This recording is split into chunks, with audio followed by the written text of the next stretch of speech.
Welcome to Detective Diaries, brought to you by Private Detectives Answers Investigation. If you're captivated by the art of deduction, the thrill of solving the unsolvable, or the enigmatic world of private investigation, you have just found your new favourite podcast. Detective Diaries are where secrets are unravelled and the truth is always a clue away. Presented by Private Detective Answers Investigation. Each episode contains offbeat conversations about the real people involved in investigation.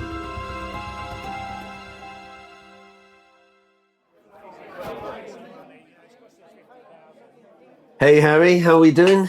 Seems a while since we've sat down and talked about something for the podcast. I know. It's all just about having a chance to sit down, right? Yeah, I thought we said 2 o'clock. I know, I'm just dashing in. Oh, it always seems a bit mad to me. We work in the same building, but whenever I am around, you are dashing out and some job or other, and same works for me, really. Yeah, it's never a dull moment, but always difficult to get us in the same room, isn't it? Yeah, so what are we going to talk about today? Yes, so I wanted to explore an area which many private eyes don't really get involved in, and that's criminal defence.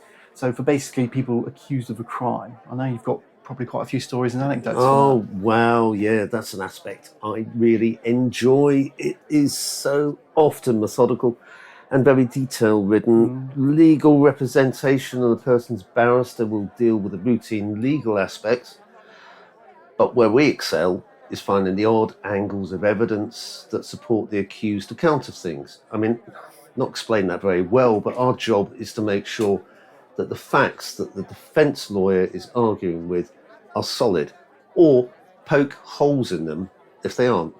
I mean, that takes quite an innovative approach and thinking out of the box.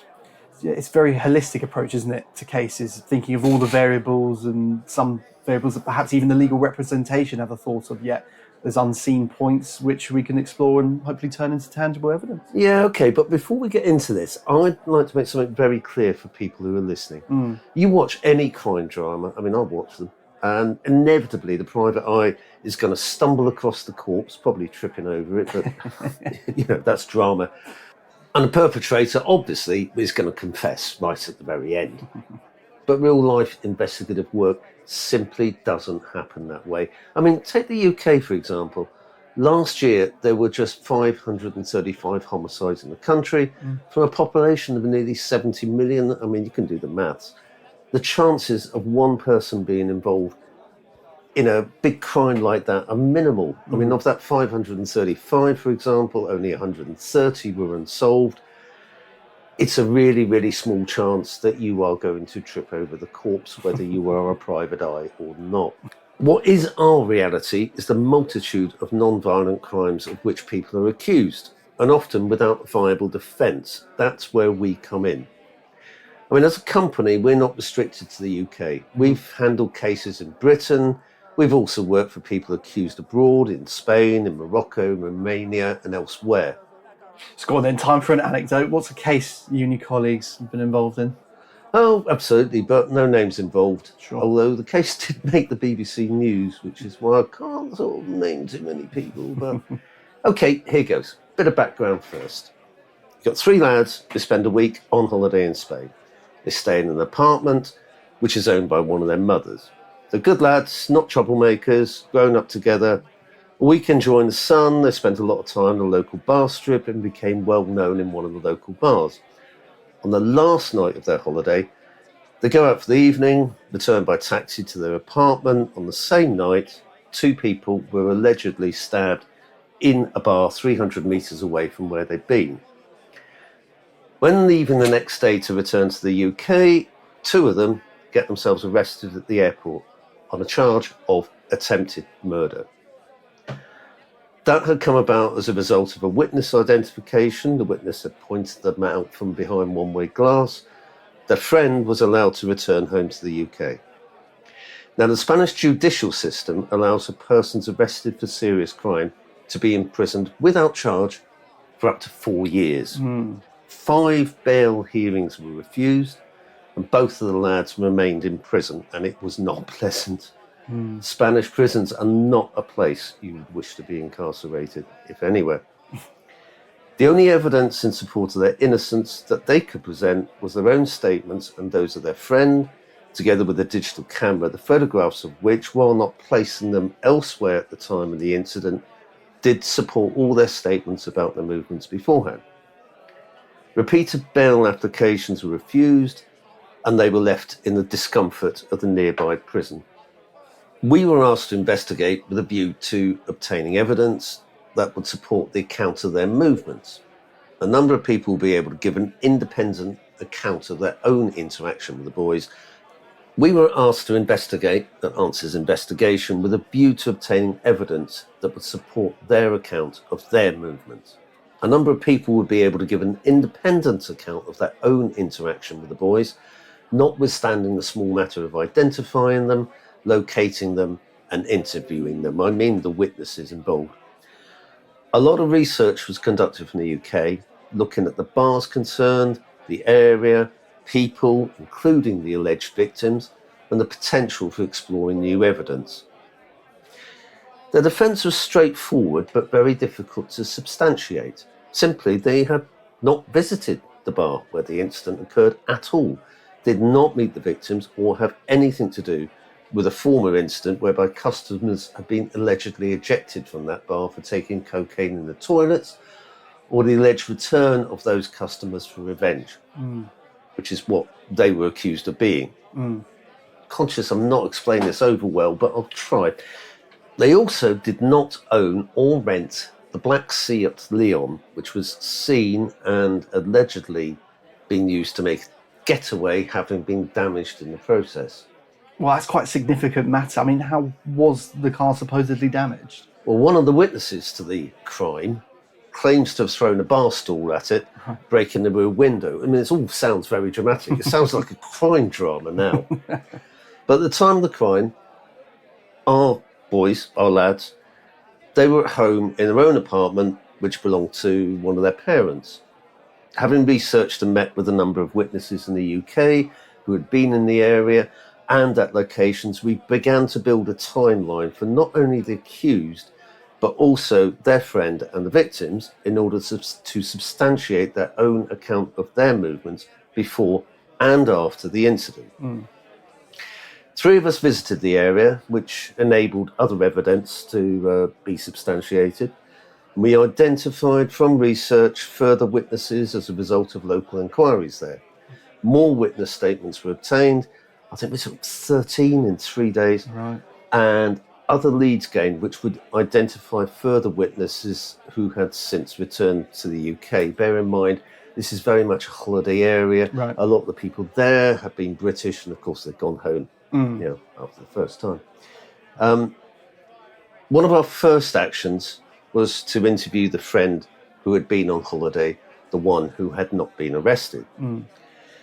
The only statement that had been taken from him had been in Spain. It had been a very brief one through an interpreter who was apparently not very good. Right.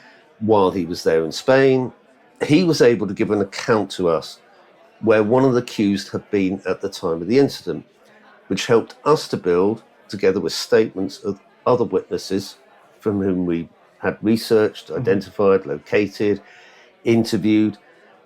He was able to give us a full account of his movements over a 36-hour period, none of which placed him anywhere near the scene or his friends. We obtained a full and comprehensive statement. However, it remained difficult to independently verify it. I can imagine that verification is quite crucial here. Oh, absolutely. The Spanish police refused to accept any statement evidence, saying it wasn't supported. Right? So one of the items that had been presented in evidence was a digital camera. It belonged to the friend who was on holiday with them, so he still had it. We took about 250 odd photographs of it, which spanned the period of their visit, and it substantiated the movements and everything that they had, legitimately and honestly said. The photographs retained date and time properties. However, the police response, they just turned around and said, "Oh well, that could have been amended, it could have been changed, it could have been altered," so they didn't accept it. Right. Important thing was to substantiate that those photographs were taken at the time that they said they were. Yeah.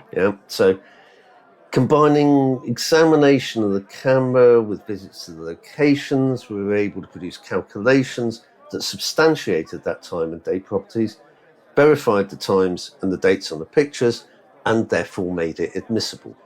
I can see the complexity arriving here. I mean, how do you even go about making those calculations?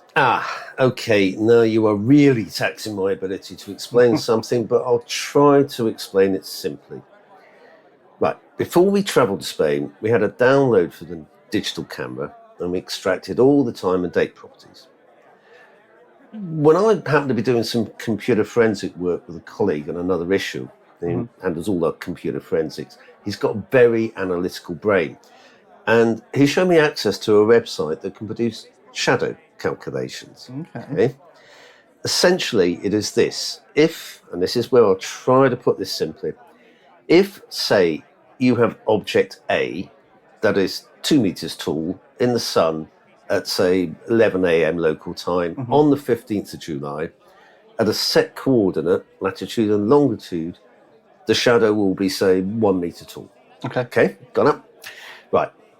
The website I'm talking about, and there are others, shows the factor of any time and date by inputting the date, the time, the same coordinates. So, for example, perhaps showing that the same object in the same place on the 15th of December, not 15th of July, will have a shadow that is, say, 0.55 the length of the shadow measured on the 15th of July, or whatever the variance is. Okay. I'm struggling. Okay, if you put the objects of the same height in the same place, but on a different day and time, that shadow calculation would be that for the original 1 meter shadow, the shadow should be 55 centimeters, or that factor of 0.55. Okay, I know that's a little bit confusing. Okay. Essentially, we visited the location of 2 of the photographs. One was on the roof of the apartment block, so that was easy, and the other on the street en route to a place they had visited.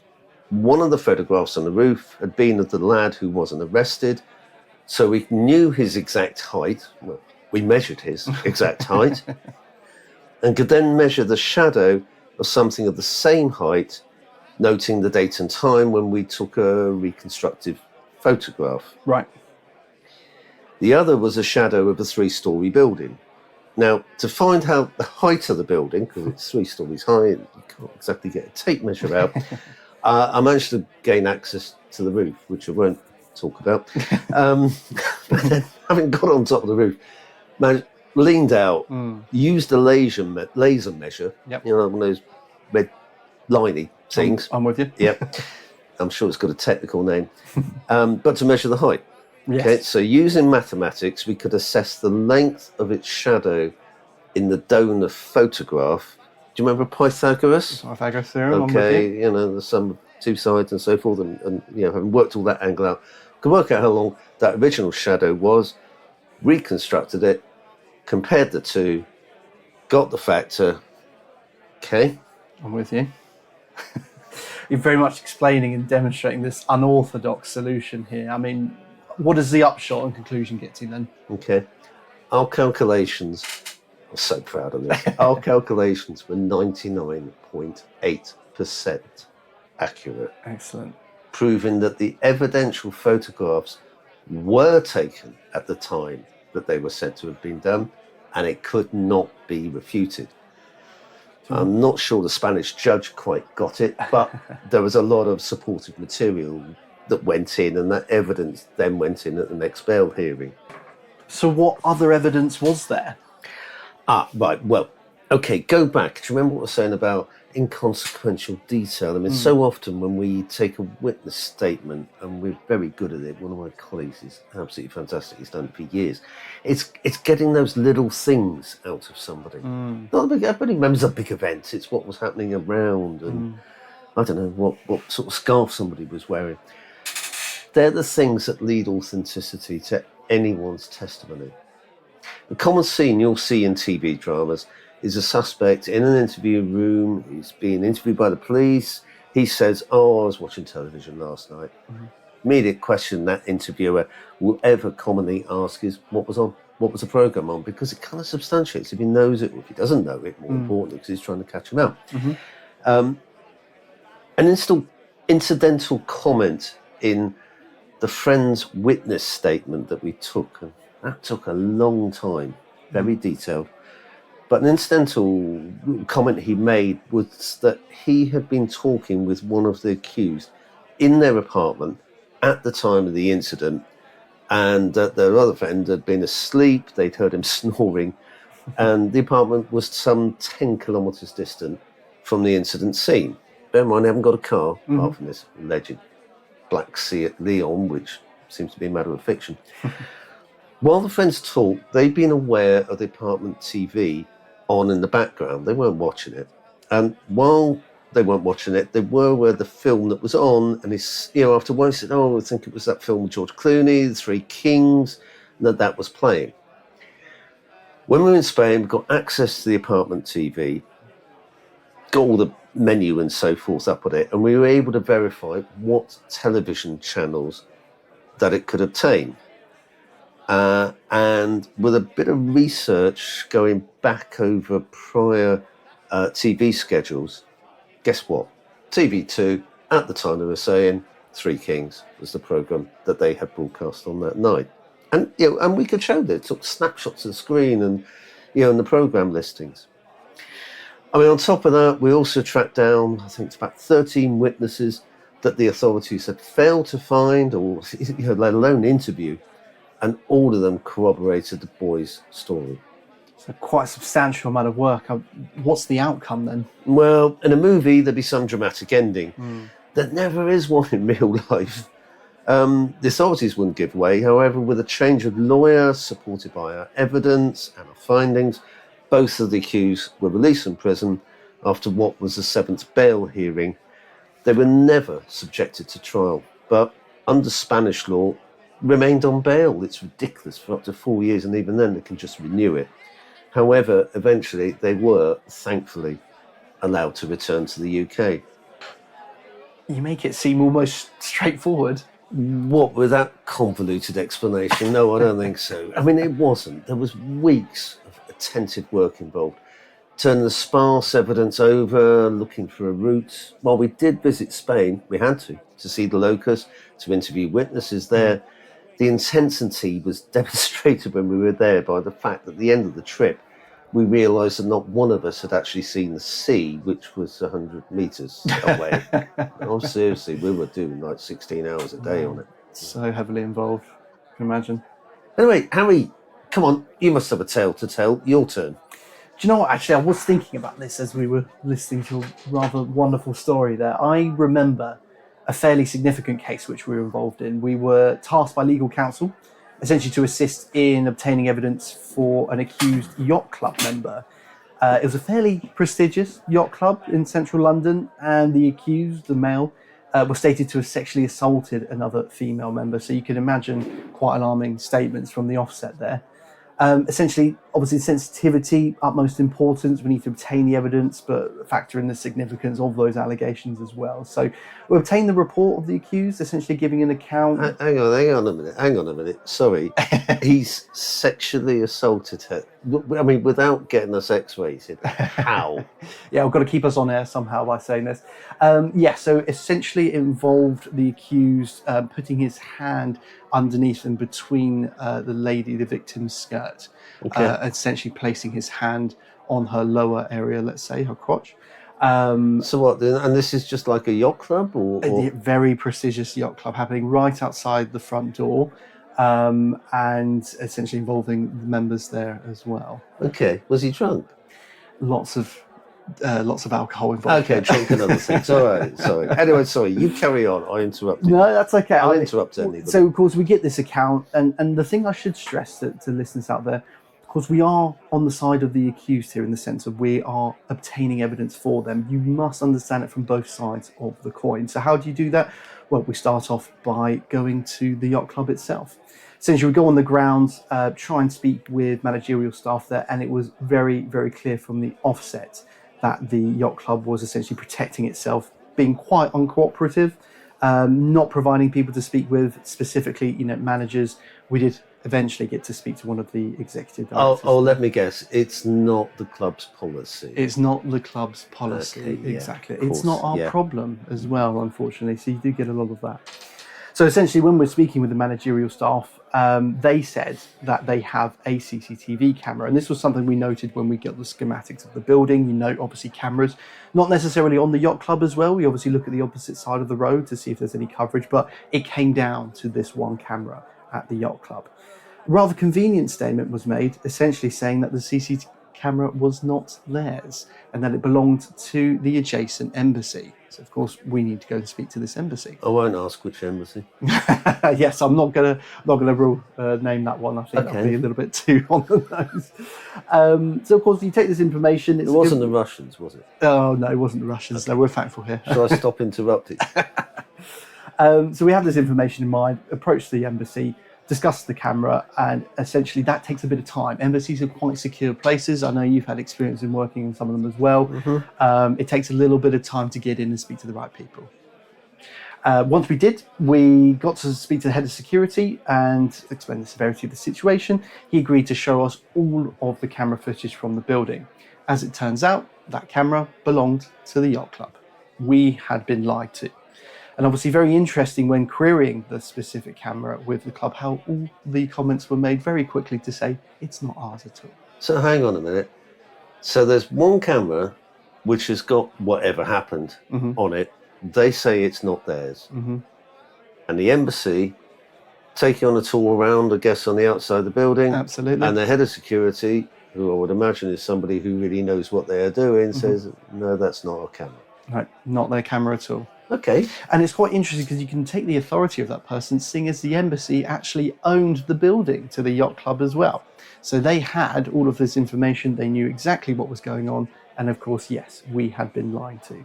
So we go back to the yacht club, of course. You can imagine their faces when we start trying to burst in. They essentially refused to let us gain any further entry to the property, refused to speak with us, prevented any further inquiries being conducted on site. But of course, much to their surprise, we'd actually done that work already, obtained the witness statements from the hospitality staff who'd worked on the evening in question. So it makes the evidence that they've probably given seem a little bit weak. Exactly. Okay. So the thing is of course, you've got to bring everything into question, but when you've got a quite uncooperative site, it does start raising suspicions. So essentially from here, we undertook an on-site reconstruction as well. This was to evaluate the statements made by the victim and essentially to explore whether or not the account could have physically happened. Of course, you don't actually know. An on-site reconstruction of what? The actual sexual assault taking place. So obviously quite graphic when you look at it. It was myself and a colleague, and her name's Anna. She's wonderful. We obviously sat down and spent a lot of time planning this out, making sure everyone was comfortable, making sure that obviously there weren't too many onlookers. Okay. I've got to speak on your behalf. I know you very well. I know nothing wrong would have gone on with that. Exactly. Yeah, we may laugh and joke about a lot of things, but when you're looking at something so serious as it is, it has to be done professionally. So we put together this reconstruction, explored the account. It did raise some doubts because there was an interesting point about how this occurred on the curbside to the property, and certain measurements were taken about where that was and sort of positions of these people. So we go through all of that evidence and produce all of the reports. And it actually turns out that the complainant had been stated to have taken drugs that evening. Hospitality staff gave a lot of accounts about how essentially this victim was almost causing part of the argument herself as well. Yeah, I've got mixed feelings about that one because that doesn't make it her fault. Oh no, absolutely not. And yes, that the point is that again, her account was as she gave it. The point is that anyone's account, including the complainant and also the perpetrator, when you've got drugs and alcohol going involved, it does muddy the waters quite a lot there. Solicitors have this, don't they? I mean, lawyers can't put their own feelings into something. I mean, I'm not condemning one party or the other party. Of course, no. But they can't put their own opinions into something unless they have been told directly. I mean, it's like the old one a duty lawyer going into somebody's cell and the accused saying, "Oh, I might have done it, Gov, but get me off it." Yeah. He can't enter a plea of not guilty because his client has admitted it to him. And that same kind of quandary of when even somebody doesn't say that, and I know where I'm going with this, and I'm sure anybody listening does as well. It's being that thing of duty bound, isn't it? But of course, there's a lot of issues here about the whole power and status, and there were other aspects of the accounts essentially stating that the complainant was actually part of a prestigious family involved with the club. So there was lots of hierarchy elements involved, a lot of people perhaps covering for other parts of the parties involved. So again, what you're looking at is something which on the surface can be a very genuine accusation coupled with evidence, but by speaking to everyone involved, there were a lot of questions and doubts about the accounts given by essentially all parties concerned. Before we go any further and stay with this, and I don't want to lose sight of the subject, but just talking of, I've got this whole kind of quandary thing, a moral issue running back through my head again, and thinking about something like this. Thinking about, okay, the girl might have taken substance, whatever she's done, that doesn't necessarily make her to blame for something that has happened. Precisely, yeah. Okay. It may be indicative of the nature of the complaint and so forth, but that's an entirely different issue. Yes. And we do get stuck with this moral issue sometimes. And most times, because you are, in this case, working for the client's defence, we're instructed by solicitors, you have to do what the solicitor does and push it to one side a little bit. Sure. Remain neutral, remain factual. Yes. Do there's something that sticks in my mind, and it wasn't too long ago. We were dealing with a computer investigation. We got all these deleted files back out of a computer, back out of a laptop, and there were elements on there which were not very savoury. And I'm not just saying something unsavoury, they were frankly illegal. Right. I'll say quickly, we weren't, in this case, talking about child pornography, but the guy did rather like animals a little bit too much, and perhaps a little bit too affectionately, and I've probably said too much with that. Point of it is that it transcended across a moral line. Now, confidentiality to us is massively important. We will always happily sign a confidentiality agreement. There is a paragraph in there, I know, which I couldn't quote, but it does say, in the event that you've got something illegal, a client has got the responsibility to report it. Now, it's never happened, but I can remember in this instance, I said, look, this is the content. It is illegal content. It is your content. You have to tell somebody. You have to tell the police. And the person concerned was, oh, no, I can't do that. I can't do that. To which we had to say, if you don't, we will have to. Yes. And it was not an easy moment. I mean, in the end, they saw common sense. And yes, that is what they did. But all the time I can remember going, hang on, we've got confidentiality on this side, and we've got doing the right thing and the moral issue on the other side. It's a minefield, isn't it? Because, exactly that. We're sort of duty bound to report when you have this criminal aspect involved or something illegal involved in the evidence that you're obtaining. But of course, you're balancing that with the act of staying true to the client's wishes, confidential, and reporting just. But when you get that blend of the two, you have to take the high road. You have to, as you say, transcend the case and look at what is morally right and correct to do. I'll tell you what the lesson with that is. If you ever come and listen to this podcast and you want to hear two people just going off on an entire tangent, what are we talking about? Oh, criminal defence. This private members club, whatever. What happened in the end? Yeah, back to the yacht club. So it was quite difficult because, as I said before, it comes into that case of muddying the waters. You can't get a true account from someone. So essentially, QC at the time and the police essentially ended up dropping the matter entirely. We provided evidence to say all parties concerned are probably problematic, but at the same time, there was not enough cooperation or evidence to substantiate the essential victims' claims at the time. So the charges got dropped? Charges got dropped. Was everyone concerned happy about that? I mean, the defendants, the complainants, the CPS, police? I mean, it did transpire that once things had sort of watered down, that the complainants came back with this sort of new view that perhaps things had spiraled out of control, and basically went and reflected again on everything that had been provided. I think everyone was thankful for the matter to essentially be dealt with and gone away. So as I say, CPS dropped the charges and police took no further action. Harry, I'm looking at the time, which is disappointing because I said at the beginning of all this about never being involved in murders because it's unlikely. However, I did collate defence evidence in one once and I wanted to talk about it, but there's no time left. I hear part 2 coming along then. Yeah, do you know what? I can talk for hours on this subject. I know you can. And I've got a number of cases to relate. So, Ned, should we do that? Absolutely, let's do it again. Okay. Just as a little summary, though, criminal defence work as a private detective does not normally involve high drama. I mean, it is interesting and it has surprising little side issues that happen, but it doesn't have much in common with an Agatha Christie plot, or assembling the suspects in one room and making a dramatic reveal at the end.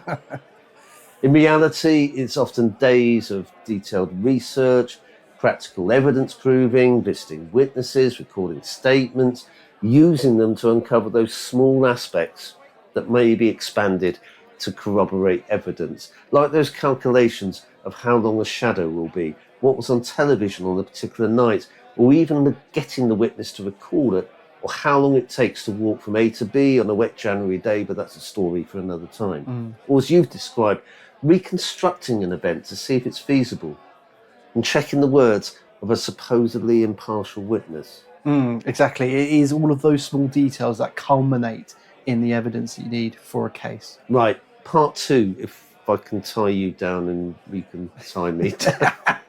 That's going to be a struggle. Harry, am I any good at this? What do you mean, are you any good at this? This whole investigator thing, is it working out for me? You've been doing this since prehistoric times. Well, I'm not that old, but I tell you what, I think you're amazing. I think people should come and listen to the whole conversation where we discuss surveillance with someone who's had a few months of experience versus a few years. Listen now on Detective Diaries. Again, a thank you to all of our listeners who have liked, subscribed and recommended us. Listen to Season 2. Coming up, Part 2, of course, of this episode on criminal defence work. A historic delve into the life of Frederick Aberline, the lead detective in the Jack the Ripper case. A fascinating interview with criminology lecturer Emma Short. Part 2 of our conversation with James Lupton and more of his interpreting experiences in Colombia, together with a second visit to the Guildford Shakespeare Company and a wealth of insights into the world of private investigation and the many secrets of our profession. Please contact us. We'd genuinely love to hear from you. You can send an email to podcast@private-detectives.co.uk. The email's in the show notes. And if you have missed any episodes, they're all available on Spotify, Apple Podcast, or wherever you get your podcasts. If you haven't heard it, listen to Season 1. And now, our sign-off message. Keep listening, and until next time, stay curious and keep seeking the truth.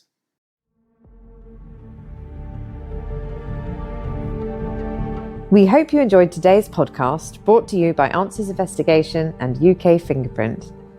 If you've enjoyed our conversation and want to learn more about the fascinating world of investigations, be sure to check out Private Detectives Answers Investigation. Their experienced team offers a wide range of discreet and professional services, helping you find the answers you need with integrity and expertise. If you're interested in fingerprint analysis or require specialist fingerprint services, don't miss UK Fingerprint. As one of the leading fingerprint companies in the UK, they provide everything from identification to background checks, working with individuals, businesses, financial institutions, and gambling companies. To find out more, visit www.private-detectives.co.uk, that's a minus sign, and www.ukfingerprint.co.uk. These are your go-to resources for investigative solutions and fingerprint expertise. You can call their office on 020 7158 0332. Thanks once again for tuning in. Until next time, stay curious and keep seeking the truth.